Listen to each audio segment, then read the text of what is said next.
బడుగు బలహీన వర్గాలలో అవేర్నెస్ వచ్చింది అధ్యక్ష. ఈరోజు సమాజం పట్ల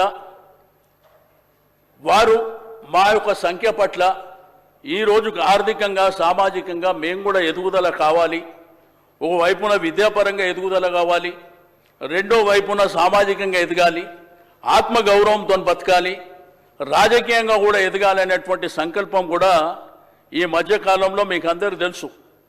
మరి గత ప్రభుత్వంలో మరి కేసీఆర్ గారి నాయకత్వంలో 10 సంవత్సరాల పరిపాలనలో చాలా వరకు కొన్ని కార్యక్రమాలు తీసుకోవడం జరిగింది అధ్యక్ష.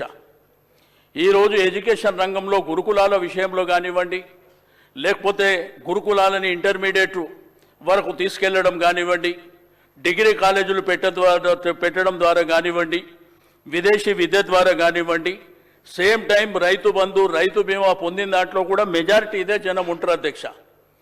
దీంతో పాటు మీకు అందరికీ తెలుసు అధ్యక్ష, ఈరోజు హైదరాబాద్లో ఆత్మగౌరవ భవనాలు కానివ్వండి, దానివల్ల ఏంటంటే ఈ మధ్యకాలంలో గ్రామీణ ప్రాంతంలో కూడా చదువుకున్న వాళ్ళ సంఖ్య పెరిగింది అధ్యక్ష.